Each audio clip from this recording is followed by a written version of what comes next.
everyone. I'm Rachel here with Ari, and we're your hosts for the Merry Writer podcast. This week, we're on episode 206, and we're joined by a guest as we ask, what is the traditional publishing industry really like? Before we dive into the topic, don't forget to subscribe to the podcast wherever you're listening if you haven't already. And if you enjoy the show, please share it with friends and feel free to write a review. Now, please help us welcome Wendy Simpson to the show. Thank you so much for joining us on the podcast today. It is my pleasure. Thank you for having me. This is so exciting. Oh, that's brilliant. Is this your first podcast, or are you like a pro at it? It is my, I think it's like my second. I think I did one before a while ago. But yeah, you might as well say this one is my first because I haven't done this in a while, so. Brilliant, brilliant. Before we go further, would you like to tell everyone why you wanted to discuss the traditional publishing industry? Okay. Well, I believe it's important for anyone starting out in the business, whether it is traditional, indie, or self-publishing. There's misinformation out there that needs to be addressed. Also, there are some do's and don'ts that are very important. Like, for example, don't be disrespectful to readers, reviewers, or agents. I've seen a lot of that lately, where reviewers will give a book a bad review and then the person will go in and get on their case. And it's like, there are just some things that you don't do. It gets around, and a writer's reputation is one of the most important things in our career. I think that is really important to talk about. And there is a lot of misinformation. I mean, both Ari and I were self-published, so we don't know much about the traditional publishing industry. Mm-hmm. So I'm really looking forward to this conversation because some of that misinformation we've probably spread ourselves without realizing it in the podcast. Uh-huh. So with that said, I'm going to dive right in and ask you, what are the main benefits of going traditionally published? Okay. Oh, well, there is an opportunity for higher advances and more marketing, although it's not a guarantee. So you got to really look at that. And publishers do tend to pay more attention to their bestsellers. I mean, you got your Stephen Kings, your Nora Roberts, all them. They're going to pretty much get a lot more attention. There's also a better chance at media attention. They'll not do all of the marketing, but you get a bigger or better percentage of it. And of course, there are like the awards you can get nominated for. Now with indie, that's how I'm published. You may receive an advance, although the amount will be smaller. However, the percentages you get as an author are bigger, so you may receive more royalties. So you have to take that into consideration, that you may get more from the big publishers, but it's kind of harder to get to them. So it sounds like there's just a whole other side of the business when it comes to traditional publishing. Yes. Because especially again, as someone who's self-published, you do pretty much everything yourself. You can hire an editor, hire a book cover artist, but for the most part, you're in it for yourself. If you're traditionally published, you have a team backing you up, more or less. That's correct. Mm-hmm. And am I right in thinking that you almost can't get into most traditional, publishing companies without an agent? So there's that extra. You've got to first convince an agent to take you on before you can get through the door of a publishing house. Is that right? Yes, that is correct. There are a couple of smaller ones that will let you go without an agent, but now pretty much everybody wants you to have an agent. That could be a whole episode on its own, couldn't it? Yeah. How to get an agent. I think it's a good thing, because if you don't mind me saying. Oh, yeah. Yeah. Because my agent, she's wonderful, absolutely adore.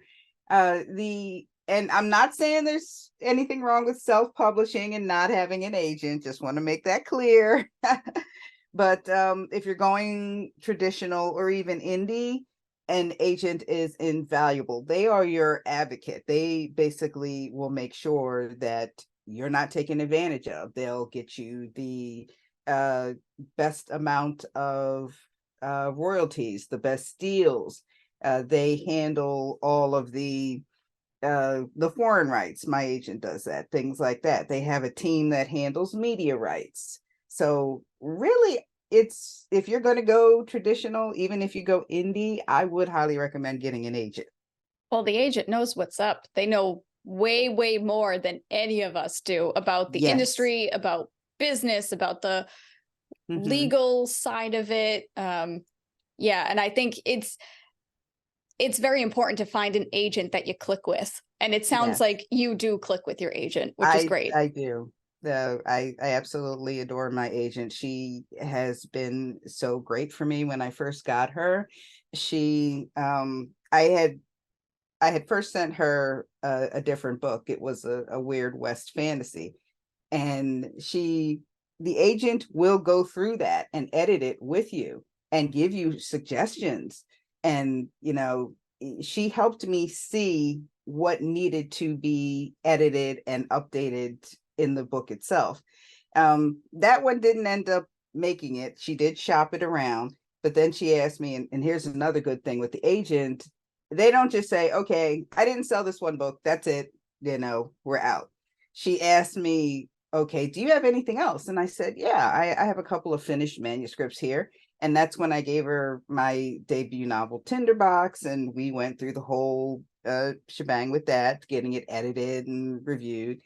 And she sent that out, and that got me my publisher, Flame Tree Press. So I'm very glad to have her. That is brilliant, because it's one of those things, they say, oh yeah, get your novel finished, and then obviously if you want to go traditional, get yourself an agent, and then you move on.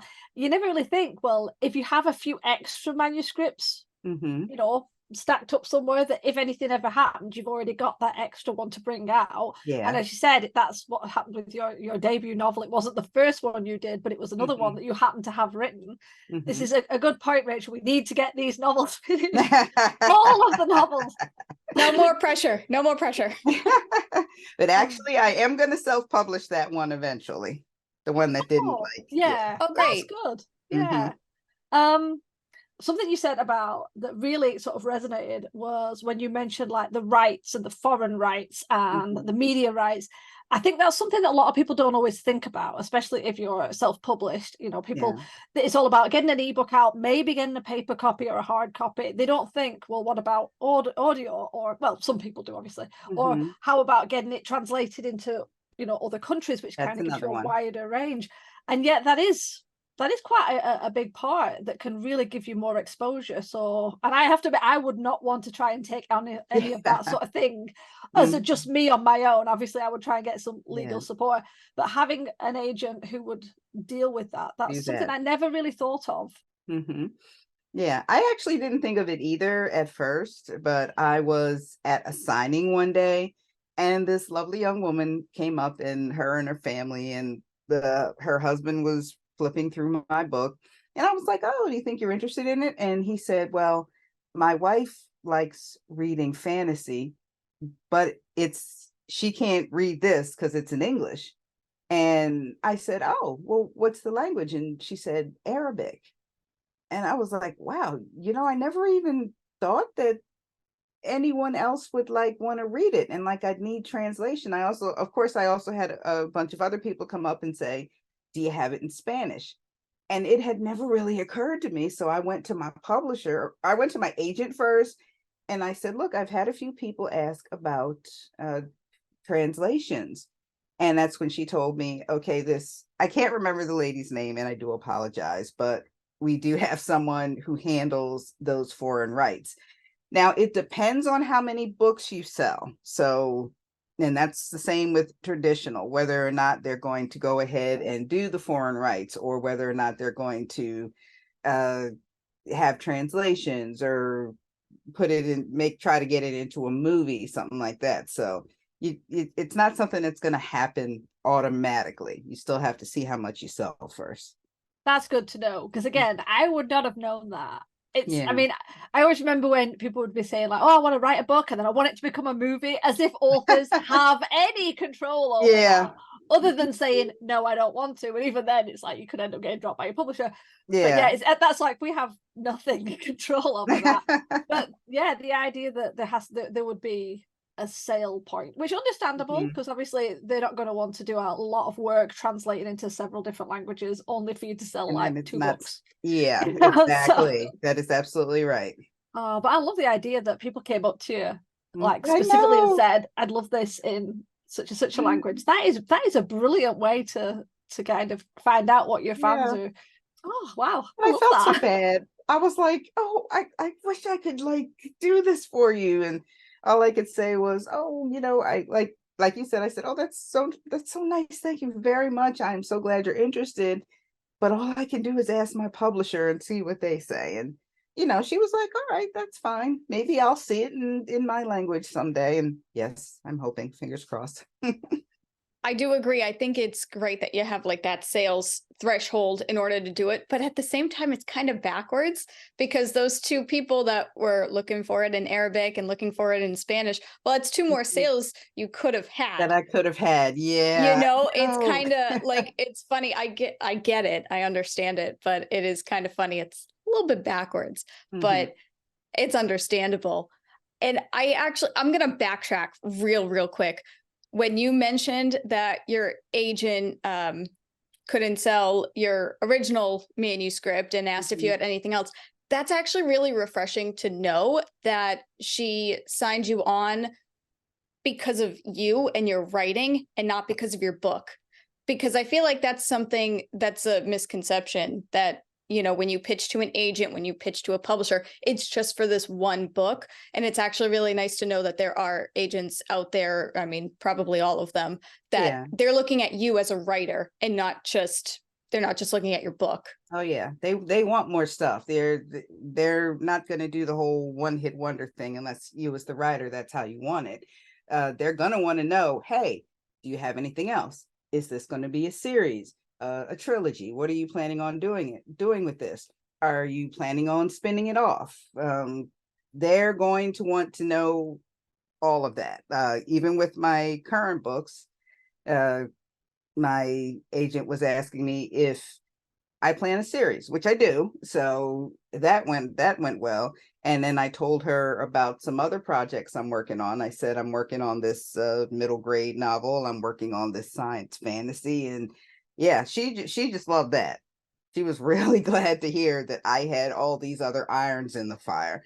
So don't just like focus on one. I mean, you can if that's what you want to do, but make sure you have other ideas, other things outlined that you can present to them in case that one book, because you may be able to do something else with it. Like I said, I'm trying to self-publish mine, but make sure you have different ideas out there for the publisher or the agent to look at. Much better that way. Ideas are not the issue. I have too many of them. So do I. I've got notebooks jotted down, wake up in the middle of the night, make sure you have that notebook next to you for that really weird dream that you had, because you're not going to remember it the next day. So you'll be able to write that down. Truer Oh, words yeah. have never been spoken. Seriously, it took me a while to get away from I'll just make some really vague notes and it'll trigger a memory to nope, it's got to be full sentences, Yes. otherwise it's just gone. It's just going to be, yeah, you're going to look at it and think, what the heck was I thinking? I appreciate we've been asking you extra questions, which we should have said we sometimes do that. Yeah, And I'm going to throw another one. it's fine. We're completely missing the other questions. We will get to those, but Okay. something you just said about how you told your agent that you have like, a science story and a middle grade. Mhm.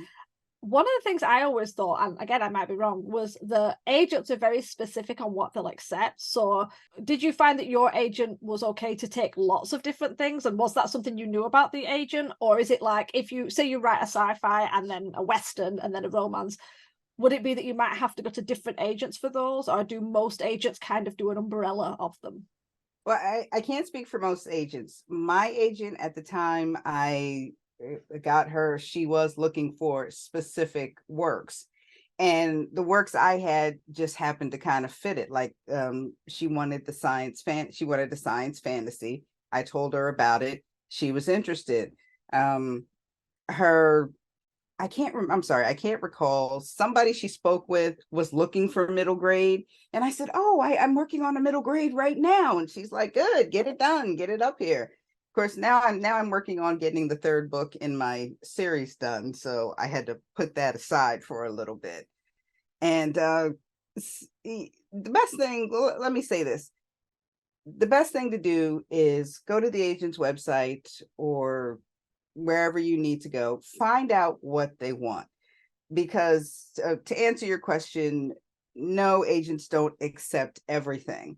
Some accept specific types of works. My agent just happened to want the types of works that I had available. But also sometimes she'll throw out an idea and I'll think, hey, that's intriguing. I'm going to put that on the back burner and see if I can't do something like that. So it kind of contradicts with the whole don't write to the market thing. But still, on the other hand, if your agent tells you, hey, this is what I'm looking for, okay, if you have an idea that's similar or it sounds intriguing to you, then yes, go ahead and write that book. But try not to write just to please. You've got to write for yourself first and then write for others. I'm sorry, did I make any Yeah, no, that was great. That was exactly what I needed. Thank you. Okay, with that, we're going to segue back to the actual questions we had planned and say, how much control do authors actually have with their books when traditionally published? Ew. Well, not too much, put it that way. What I ended up noting was that, first off, you're going to be expected to make rewrites. I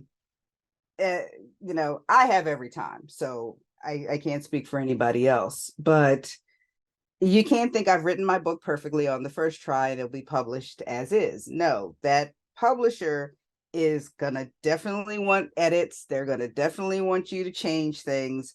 You've got to be able, unless it's something that you absolutely positively cannot live with.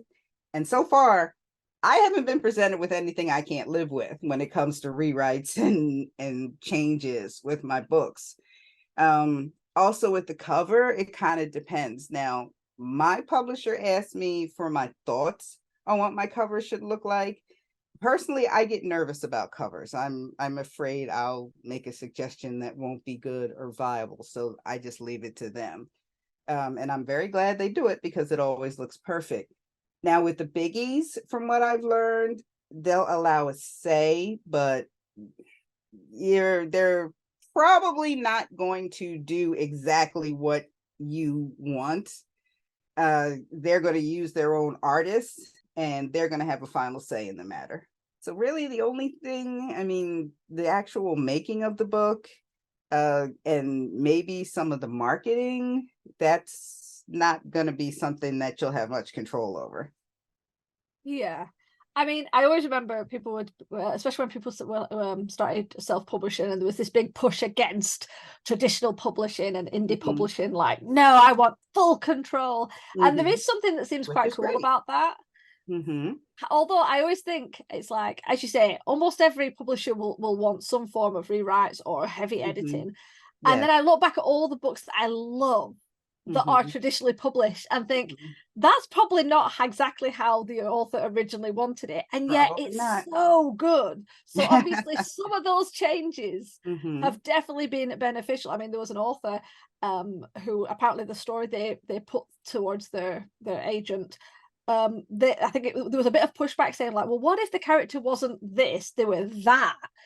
And knowing that that's how it ended up, and it's like, wow, I don't think I'd have enjoyed it as much if it was like this. And obviously that's what the author originally planned. So I think sometimes we have this kind of like, oh, I'm giving up my control. And yet these are people who've been in the industry for a long time. They know what they're doing. It's the same with the artists and the cover. Because there are trends, aren't there? There's certain trends with book covers. You'll see it at the moment. I think we're still mostly with the typography, where it's just mostly the words with a bit of decoration around. And unless you're constantly keeping up with what's going on in the industry, it kind of makes sense letting the publishers have The publisher more and say, because they yeah. are in it completely, so they know, right, this is what's trending, this is what catches the eye, you know, this is, and you can see that if you do a kind of a sweeping look over the last few years, you can see there was the time when it was one single image, maybe a crown or a sword on a whitish or pale background with some text, and now it's like mostly text with like a very, you know, maybe leaves in the background, nothing, you know, no single picture, rather than just and it's like, yeah, that's kind of what you get these trends, and it's takes a bit away from the author having to think about, right, what is trendy, what works, as well as what works for your book. So I don't know, I used to be very like, no, not give me control, and as I've got older, I'm like, I could do with letting go of some of my control and letting somebody else who You knows have better. to. Absolutely. You have to. I mean, you may not want to, but it's necessary. I mean, the people who have been in the business, like you said, for so long, they know what they're doing. That's why, you know, when my agent makes a suggestion, I'm like, oh, great with me. I tell her, you're like Marty McFly said, you're the doc. I say, you're the agent. So you know more about this. Well, I have to tell this story. One instance that happened recently. I had written the outline for the 4th book in my series, and I called it, let me think, Of Shadow and Steel. That's what I called it. And I sent it up to my agent, and she was like, oh yeah, the outline is good, but the title doesn't really gel with the rest of them, because my first book is Tinderbox, my second book is Tarotmancer. And she said, besides, that sounds too much like what is the name of that author? Leah Bardugo, Shadow and Bone. Yes, yeah. And it didn't even occur to me. Like, and when she said it, I was like, oh yeah, okay, well, I guess I'm gonna have to change it now. I think that's part of it though, too, because there are just so many books out there that it's so easy that we think we have this unique idea. And then it turns out that it's like, oh, somebody else thought of it first. And yeah, you wrote it differently, but it's still just too similar. And I agree with what Ari said earlier about, you know, maybe it's good for authors to let go of some of that control, because it takes off a huge mental load for you, doesn't it? But I think that's also why many self-published authors are a bit afraid to search for an agent and get traditionally published, because you're not quite ready to let go of your characters and you wrote it a specific way. And I think it's a bit of fear of the unknown, because depending on who you work with, depending on your agent, depending on what publishing company publishes your book, you don't know how much control you're going to let go of, and you don't know how many changes they're going to make. So you just figure, well, I'm just not going to deal with it then, and I'm just going to self-publish. And there are many reasons, like many pros and cons to getting self-published, pros and cons to getting traditionally published. I'm not saying one way is better than the other, because it's all in whatever you think is best for you. But I do think a big con for a lot of people of traditionally publishing is that control or lack thereof. Yeah, absolutely. I agree. So when you do get an agent and they sell your book to a publisher, how long does it typically take for the publisher to accept your book to the release date? Like, what's a typical time frame? Ooh, I want to say a couple of months, but that just isn't. It's years. It could be between 6 months to a year. That's how long it took for me, but sometimes 2 to 3 years for the biggies. And I know that sounds like a lot, but I mean, look at what they have to do. What's going on in making a book, the rewriting, the printing, the promoting, and everything else that goes on. And plus, I don't think that's much of a problem now. It was maybe like a couple of years ago, with the shortages that were going on and how people couldn't, you know, how the publishers were having trouble getting the supplies they need. I hope it's not a big problem still now. But yeah, so because of all that, it's going to take about that amount of time, and you just really have to be patient. But there's a way to occupy yourself. Write the next book. That's what I did. That's a good point, because I was just Yeah. gonna ask how much, like during that time, I mean, I knew it was a couple of years, but for some reason, 2 to 3 years, I didn't expect that answer. But during that time, how much work do you put into it? Like, because obviously you mentioned about rewrites and, sometimes they ask you your opinion about the book cover and things like that. So during that time, absolutely, yeah, write the next book, keep yourself occupied. Yeah. But how busy are you when the publisher is doing their thing? Let me see if I'm understanding the question. Like, they've already accepted it and they're doing the work and all that stuff, getting the book ready to go out. I am fairly busy, because even if you know for certain, first off, that you're okay, they accept your book, you've signed the contract, everything's cool. You don't want to just sit on your laurels. You want to get out there and let everybody know, hey, I got this book accepted. This is the publisher, I'll tell you a little bit about it. In other words, get on social media. I know a lot of people don't like social media, but you got to be on it nowadays to get yourself a readership. I'm all over the place myself. And of course, you'll want to have a website. I know a couple of authors who they say, I don't want to get a website. And I'm like, you got to get one. Definitely. Like, first off, publishers look for a web presence. And if you're like nowhere to be found, that's going to kind of send up a red flag for them. So at least have a blog, at least be on, and I still call it Twitter. I am not going to call it X. Be on Twitter or Facebook. I'm on TikTok. But also, if there are other things that you do that will get you out there and get you a possible readership, like I stream video games on Twitch, and I talk about my work while I'm on there. I have copy pictures of my books there. Basically, what you're doing is you're not only writing the next book, but you're getting yourself online and getting that web presence and getting potential readers. I can be brutally honest, I totally forgot about marketing. How many times have we talked about you got to market your book? And here we are, we're talking about traditional publishing. And I'm like, yeah, they'll do it. No biggie. But I think, yeah, wow. So while they're just doing their thing in the background, you're just hyping it up, and you're the lead, you're like in front of the mob with like the good mob, not the bad mob. I can't think of the right word. You're just in front of the line, like leading the parade. That's what I'm looking for. Parade, not mob. Jeez. That's okay. We understand.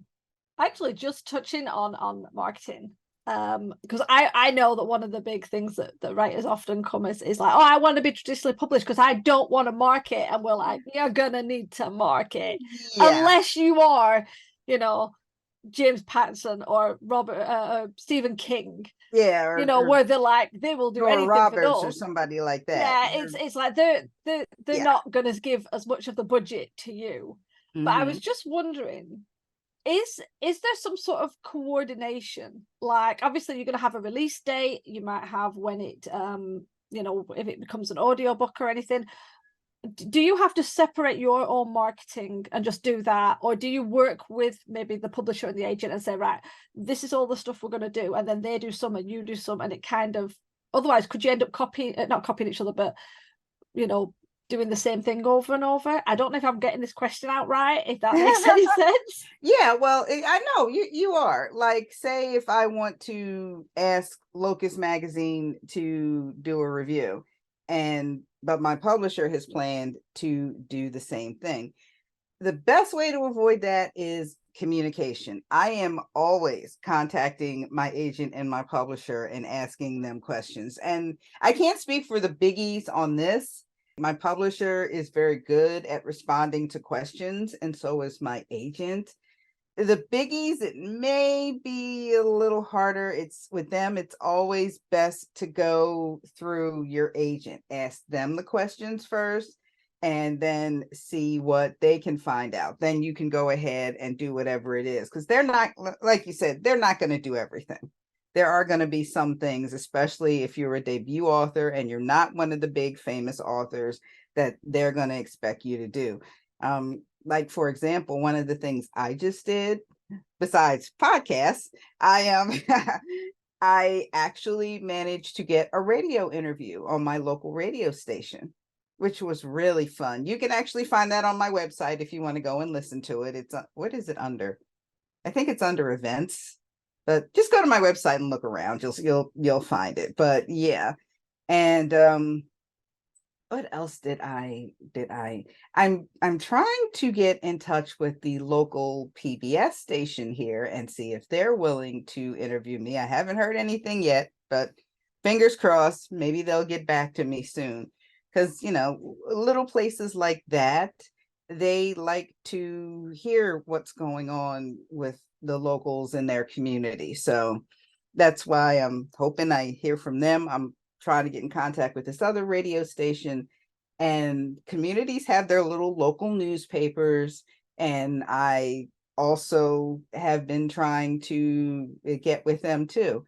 And you also, when you're getting your book out there, don't just go to the bookstores, but there are other places that you can go that may be able to carry your books. Like, for example, my books are in the store at the Delaware Art Museum.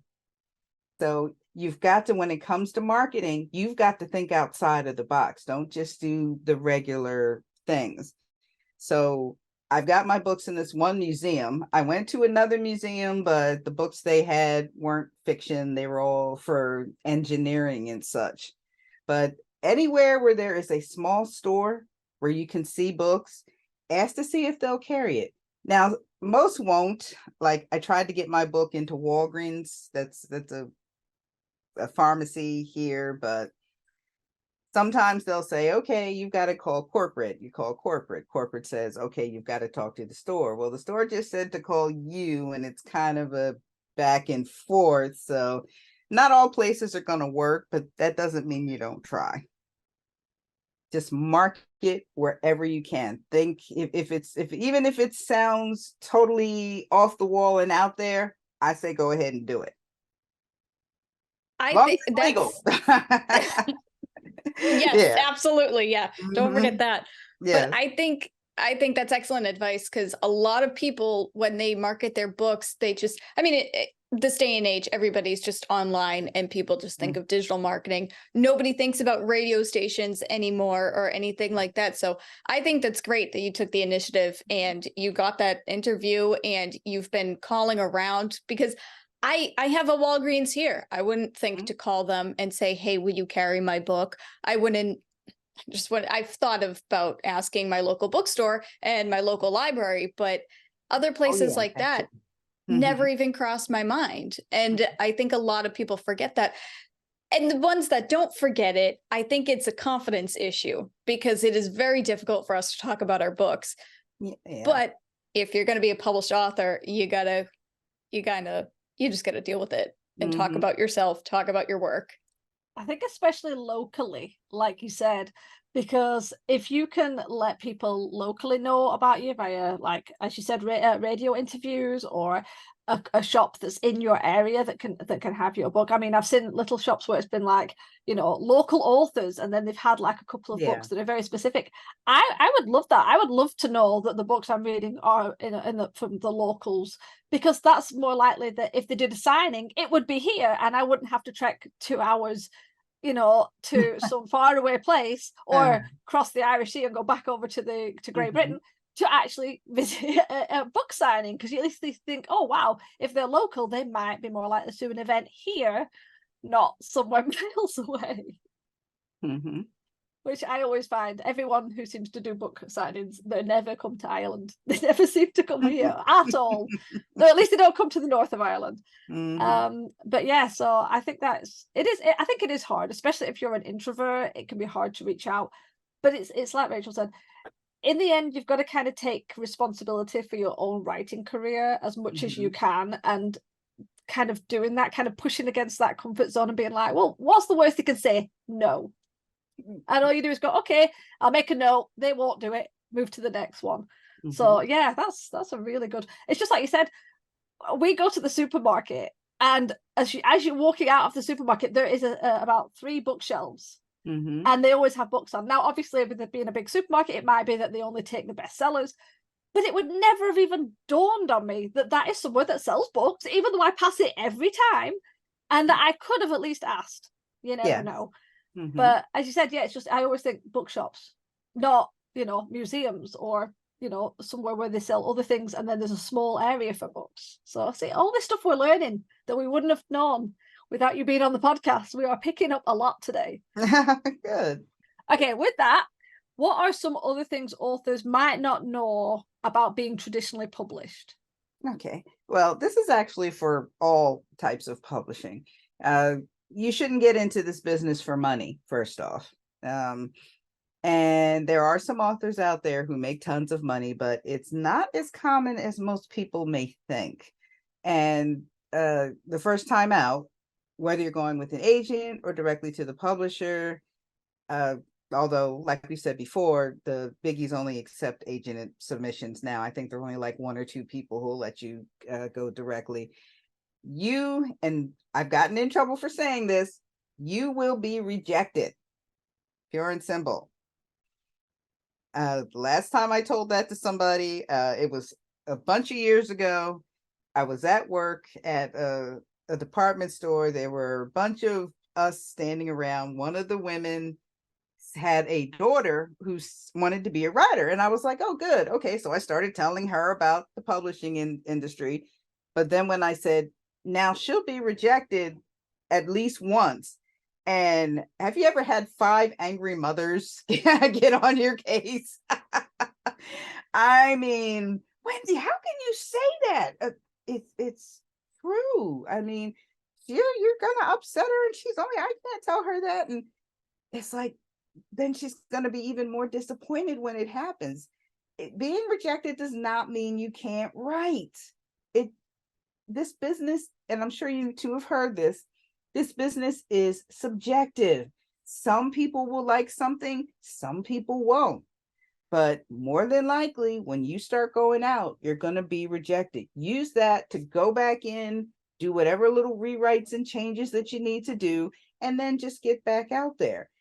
Don't let that discourage you. I figure if you really love writing, you keep at it no matter what. That's great. I think I did query a long time ago when I was writing children's books, and I still have my rejection letters. I kept them because I was like, hey, I did a thing. It's a big deal for me to actually send them my work. So when they sent the rejection letter, even if it's like a formatted, automated thing, be like, hey, I did it. But it's true. Yeah, it is subjective. You're not going to get it right on the first try, or you're not going to send it to the right person on the first try. Exactly.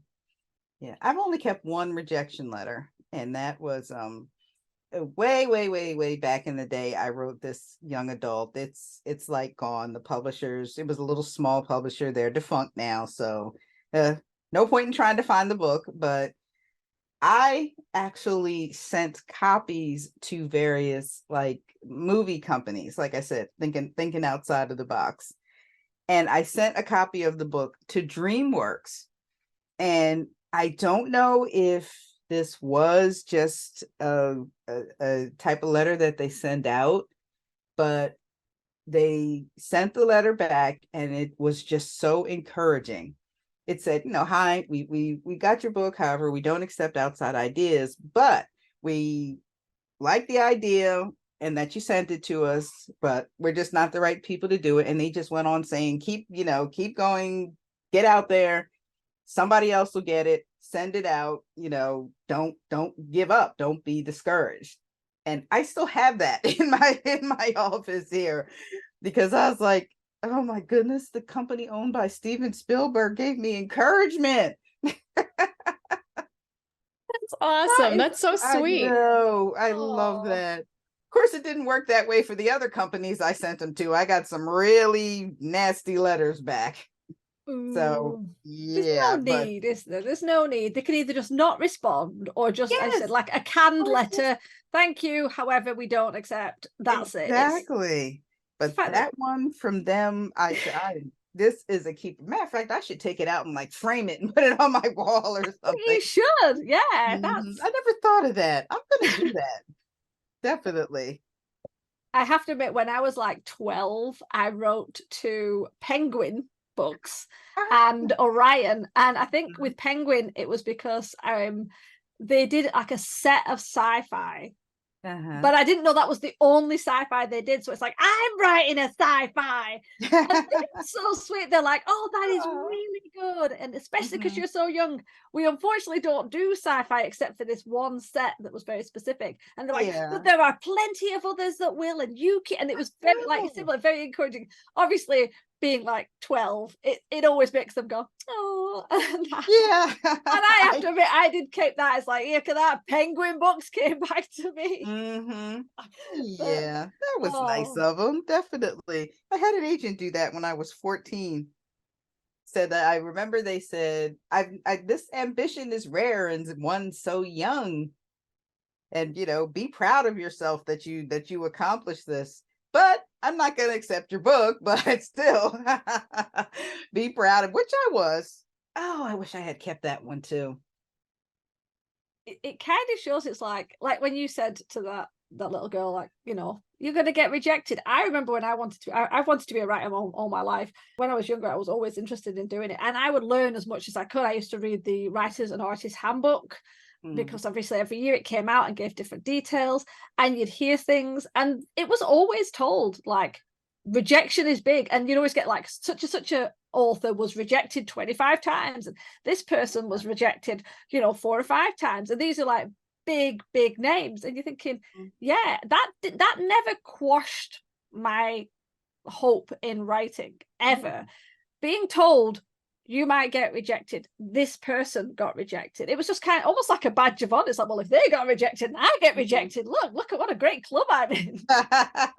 But it's yeah, that kind of unfortunate attitude you get with some parents, and hopefully I'm not going to get flamed for that, where it's like you can't ever say anything negative, and it's like, as you said, when it eventually happens, and it will, because it does, let's be honest, in every walk of life, you can go for an interview, you could do brilliantly, you could not get the job, and it could literally just be because somebody is just a touch better than you or lives closer, and they'll get there on time. Anything like that.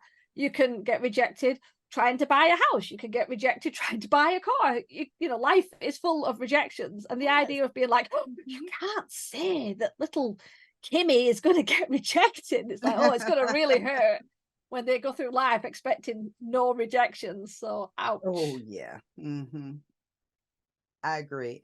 Absolutely. I mean, it's it's sometimes it's like a 1-2 punch, but like I said, you don't let it discourage you. Just keep going. That's why I'm still out here, and I've been doing this since I was 14. That's when I first started sending out. I actually started writing when I was 5, but 14 is when I first started sending out these terrible little mystery novels. That's why I write fantasy now. Do you still have copies of these little? Oh no. Oh no, that was a long time ago. Don't ask me how long, but yes, that was a while ago. We've all been there, though. Well, we really do appreciate you being on the show. So before we go, would you like to share something about yourself with our listeners? Sure. Now, I wrote some stuff down. I see that you say it was a brief bio, but it's kind of not brief. Is that okay? Okay. So, like I said, I've been writing since the age of 5. This is when a family friend, she saw me writing stories on scratch paper, and she gave me this little beat up old typewriter. Yes, I'm old, and to work on. And I officially started my journey to publication, like I said, when I was 14. Can I talk about my books? Is that okay? My debut novel, Tinderbox, and its sequel, Terramancer, are available both in-store and online. Tinderbox made the top 100 on the Amazon's bestseller list in Black and African American fantasy fiction. And it's the 2022 gold winner for Fantasy Forward Review's Indie Awards. And when I'm not writing, I'm reading, working in my garden, or like I said, I'm gaming and streaming on Twitch under the handle. And if you go on Twitch or game, it's Runic Nightshade. And I like to think I'm the original Delaware native, and I share my home with my older brother. I call him Big Brother all the time online. You'll probably see it. And I mentioned I have my 2 cats, Cinnamon and Spice, and Spice did not come to the door, which is really weird. But yep, that is a little bit about me. Cinnamon and Spice. That's adorable. I Yeah. love it. I love it so much. They're rescues. Well, thank you again for joining us on the podcast. It really has been a pleasure to talk about this with you. And all of Wendy's links will be in the description below, so please definitely go check out her work. But in the meantime, we will turn it over to you guys. Are you traditionally published or thinking about going that route? Let us know your answers in the comments so we can chat about it. And remember, we release a new episode every Wednesday. Next week, we're discussing the differences between cliches and tropes. So to ensure you don't miss it, hit the subscribe button on your way out. As always, thank you guys for listening to the Merry Writer Podcast. We'll see you next week. This podcast is brought to you by Scraps of Paper. We have notes everywhere. The music titled Inspired is by Kevin MacLeod, licensed under Creative Commons 4.0.